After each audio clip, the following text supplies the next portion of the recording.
Hi there, boys and girls. It's lovely to be with you again. We're in my garden today, and I thought I'd take the opportunity to introduce you to a couple of friends of mine over here. Can you see them there in the cage? This is Connor and Fred. And they love to eat dandelions. Yes, dandelions. I know, the thing that you want out of your garden, they love to eat. There's probably a potential for a trade there. But rabbits are great fun things, aren't they?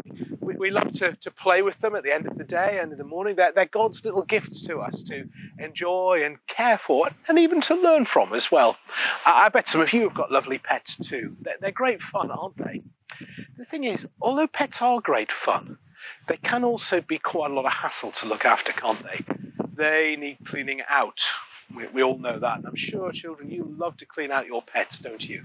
And of course, this is the easier thing, just feeding them every day. And then when they get unwell, we have to take them to the vets. And of course, when you want to go on holiday, you've got to find somebody to look after them. Sometimes, in fact, they're not fun at all. Pets are really quite hard work. Now, there are times in life when work is actually quite a lot of fun. You love having work to do. I know it can be hard to believe, but it is true, I promise you. But there are other times when work isn't fun at all. Tough times, hard times, sad times. Where do you go to get hope in those times? Well, there are lots of things people turn to for help in the face of sadness and hard times, aren't there? So some people like to have some chocolate. Here's some chocolate I've got here. What do you think of this? Does that offer you any hope? It's lovely, isn't it? It'd be great fun to have all of those, but probably give you a tummy ache. Other people, of course, like to drink lots and lots when they're down. I seem to have already lost mine. Where's my can? Oh, there it is. That wasn't what I was going to show you. Here we are. Here's a can of drink. Some people like to turn to this when they're feeling sad and down. But that's not really that helpful either. Others like to go crazy for sport. Mad for football, eh? Is that really the thing to turn to when it's down? Well, it can be great fun, but will it really help? Not if your team's like mine, Sunderland. They always seem to be losing. Other people like to go shopping, don't they? They like the latest, greatest new designer jumper. I got this one recently. Isn't that a beautiful thing? Yeah, latest designer fashions. Answer to every problem you might ever possibly had, or possibly not. Let me get rid of that. Sure. Anybody want to buy that off me? Or of course, it's not really fashion now, is it? The fashionable thing to have is, of course, the latest, greatest phone. That really solves your problems, doesn't it? Except round here in Upton, where you can't get a signal. Sometimes people turn to their friends for help, and that can be great. Friends can be a wonderful help for us in hard times, but actually it places a lot of pressure on your friends because they're not always there for you. They can't be. They've got their lives to lead as well. The problem with all of those things, however good they are, is that really they're quite small. They're not big enough to help us when we really need help. What we need to hope in is something bigger and stronger and more powerful and more wonderful, someone who is always there to help us. Can I tell you a story? It's all about a man called Jairus who had a really, really big problem. His 12-year-old daughter was very, very sick, so sick she was going to die. And what did he do? Did he buy her a rabbit? Well, that might have been fun, but it wouldn't have helped her get well, would it? Did he get her a new phone? No. Or chocolate? No. Did he invite our friends round? No, none of those things would have helped. They had all the doctors round. The doctors couldn't help either. So you know what he did? He went to see Jesus. And by the way, you can read about this story in the Bible, in Mark's Gospel, chapter 5. So Jairus goes to see Jesus, and he throws himself on the ground at Jesus' feet. Please help me, he says. My daughter is very, very sick.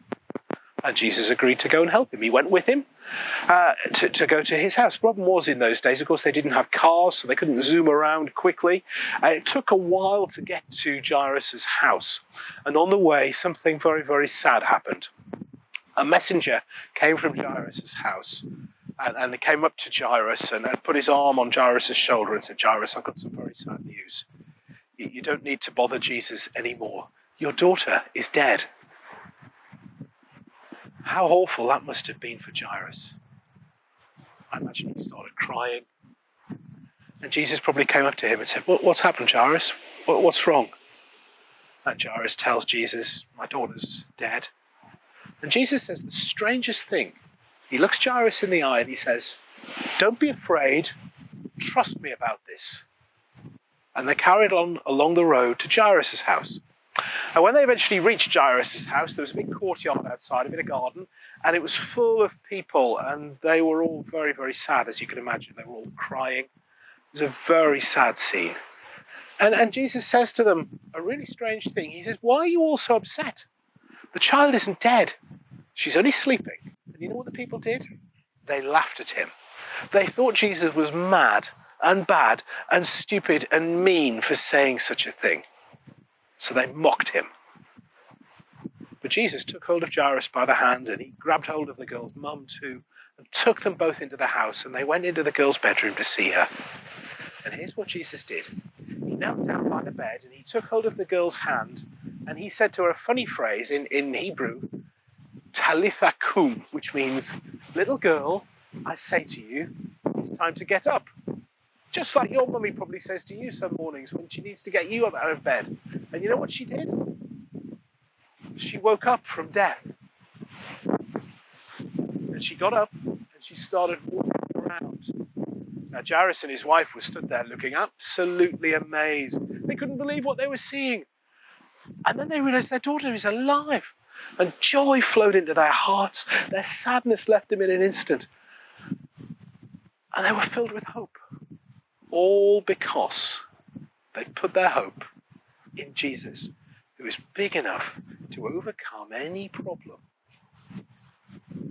Well, wasn't that a weird and wonderful thing that Jesus did? Why do you think Jesus could do that?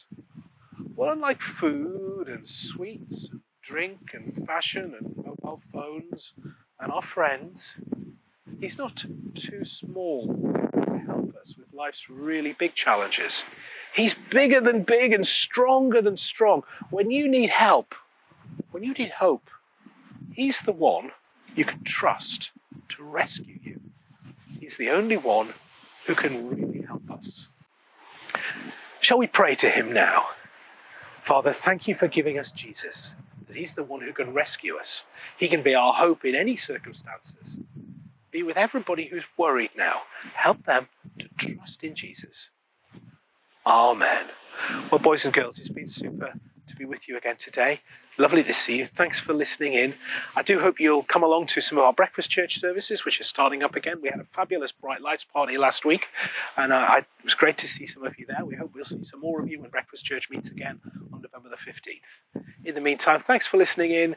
Bye-bye.